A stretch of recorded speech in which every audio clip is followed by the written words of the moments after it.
Greetings, Exile. It's me, the guy who makes off-meta trash build that people somehow always find a way to dislike. But seriously, what do you guys want? An all-rounder off-meta build that clears all content, including Ubers, on a budget of 2 rewinds? Because if that's the expectation, then these type of comments are basically just messing with me. And when you mess with me, you mess with the boys. And let me show you exactly what happens when you mess with the boys.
This entire build revolves around the impale mechanic.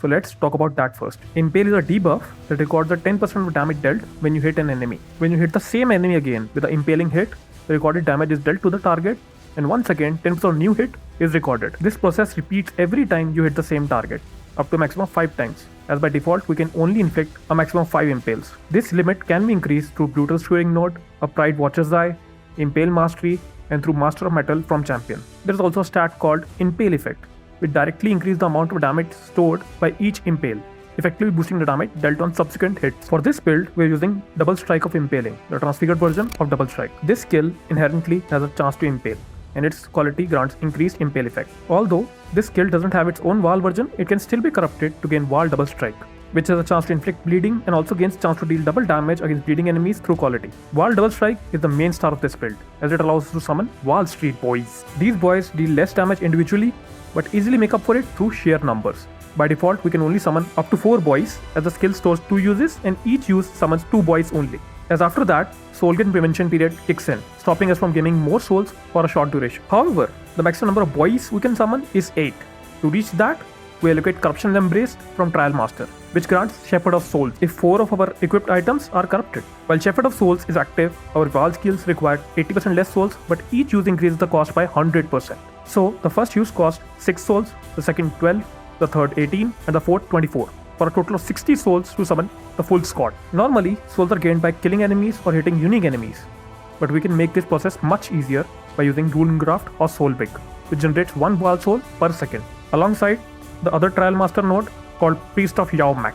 As a small node leading to it also grants soul generation, same as Soul Wick, while Priest of Yao Mak reduces soul gain prevention period and even gives a chance to retain all souls on use. This makes maintaining high uptime on the boys much easier. Now you know how to summon all 8 boys, but we're still not done. We're gonna make a whole football team. For that, we use the Savior Unique Sword, which grants Reflection skill, summoning 2 additional purple boys on critical strike. These boys are special. They use the same skill that triggered the crit, deal 50% less damage, and cannot be summoned using Wall skills. So in this case, they use Double Strike of Impaling instead of Wall Double Strike. Now let's talk about scaling their damage. As I mentioned earlier, both skills benefit heavily from quality.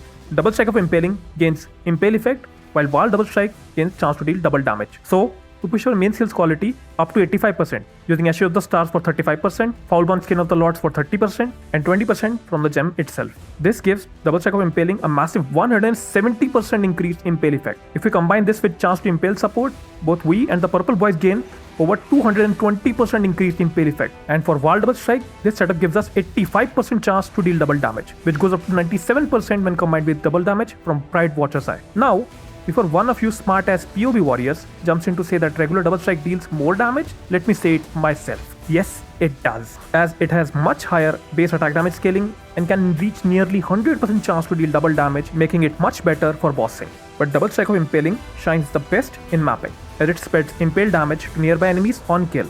And if you can somehow push its chance to deal double damage to 100%, it actually becomes the better skill overall. Now, let's take a look at our equipment and gem setup. But before we do that, keep in mind that the gear I'm about to show you is fully min-max. I did not leave a single box unchecked this time. That said, you don't need this exact gear, so just focus on the mods that I'm going to point out. First, our main hand weapon is a very high physical damage, rare jewel foil. Just by looking at it, you already know this thing is crazy expensive. But you don't need something like this. Or maybe you do. I will let you decide. A much cheaper option is simply using a Paradoxica sword with increased physical damage and attack speed. But if you want to use or craft something very similar to this, look for at least 200% increased physical damage and tier 2 or tier 3 flat physical in prefixes. For suffixes, aim for at least 25% increased attack speed and open suffix to craft critical strike chance. And if you want to craft it yourself, I've covered all the steps in Mobility's guide, so do check it out. Next is our offhand weapon, the unique sword, the Savior. This is mandatory, as the build relies upon the purple boys. Our football team is incomplete without them. You can get this as a drop from Uber Cyrus or from the Greatest Intentions card. Since we need at least 4 corrupted items in the build, having a corrupted Savior is a very safe option. Just make sure it's not corrupted with Resolute technique. After that, we have our body armor, Foulborn Skin of the Lord. This always comes with a Foulborn modifier and a random keystone. Look for one with increased gem quality, iron reflected as the keystone, and the correct socket colors. You will need 3 green, 2 red, and 1 blue. This item is always corrupted, so it counts as our second corrupted piece. Next are our gloves, Celestial Brace Gauntlets. These provide maximum fortification stacks and attack speed per fortification. Look for at least +9 to maximum fortification, and ideally a corrupted implicit for vulnerability on hit. This is great to have but not mandatory, as we can get it elsewhere. Just make sure the gloves are corrupted to count as our third item. Moving on to the helmet. We are using one with fractured fortification modifier. This can only be obtained from Rogue Exiles in Mirage. If you want to craft it yourself, start by fracturing this modifier on armor and evasion base, then build from there. Look for spell suppression, maximum life, and any needed resistances. For implicits, use electric currency to roll mana reservation efficiency and reduce mana cost of attack skills. For boots, we want high life, spell suppression, resistances, element avoidance, and movement speed.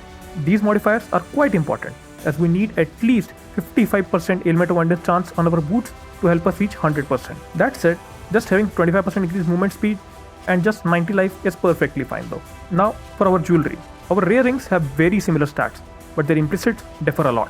One should have onslaught on hit and the other one should have vulnerability on hit if you don't already have it on your gloves. Otherwise, just get increased maximum life on a vermilion ring.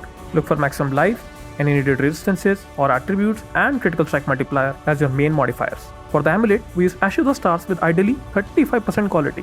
While 35% is great, but even 30% will work just fine. Just make sure it's corrupted and ornamented with Whispers of Doom so we can apply both Vulnerability and Assassin's Mark. This serves as our 4th corrupted item, enabling the Shepherd of Souls. Lastly, we have Mage Blood. This belt is very essential as it handles resistances, critical strike chance, movement speed, and even armor. Equip a Granite Flask, Quartz Flask, Diamond Flask, and a Bismuth Flask. And make sure they're all enchanted with 69% increased effect. Not 70, not 68, exactly 69. Because the BOIS like 69 and so do you. Now let's move on to the gem setups. For our main damage setup, we use Wall Double Strike of Impaling linked to Brutality, Close Combat, Impale, Increased Critical Strikes, and Ruthless Support. Make sure all of these gems are corrupted as they will be socketed in our body armor.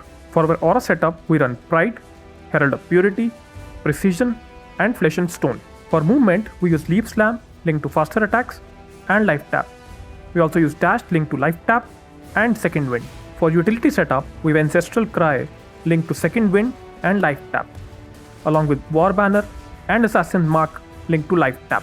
For our defensive setup, we use Blood Rage and Molten Shell linked to Cast when damage taken and Life Tap. Make sure Cast when damage taken is not above level 12 and Blood Rage and Molten Shell are not above level 15. For this build, we are using 2 8 passive large cluster jewels, with Master of the Fundamentals and Battle Hardened as the main nodes, alongside an extra node which we always skip, and just take the jewel sockets. One of these clusters contains the Flesh and Flame combo to allocate Master of Metal from Champion, while the other cluster holds the 2 Megalomaniac jewels. Out of the possible nodes, the most important ones that you need to look for are Enduring Composure, Destructive Aspect, Elegant Form, and Exploit Weakness. I have also socketed a Lethal Pride jewel near Vigor, which can grant up to +5 to maximum fortification if you get one with this exact number. The specific historic variant does not matter at all. Next, we are using a Pride Watcher's Eye that provides additional impales and chance to deal double damage. The most important modifier here is the additional impales. I'm also using a rare jewel for Bana Leech and a bit of impale chance to help us reach 100% impale chance. On top of that, we also use a few tattoos to add blind and some extra chance to bleed to the build. Lastly, we are using 3 rune crafts: Solvik for Val Soul generation, River for easier life recovery on low life, and Sinistral for more offhand attack speed. Now, I can't cover every single detail in such a short video, as to do that, I would have to make a hour-long guide, and I'm pretty sure no one wants to sit through all that too for a build that you're not even going to play. So, your best option is the Mobilitics guide, which I try to make as detailed as possible, although some people still call it trash. If you like these type of off-meta trash builds, make sure to complete all the formalities by liking, subscribing, and even striking that notification bell. There's still one more build I really want to show you guys, so expect another off-meta trash build very soon. As always, thanks for watching Exile.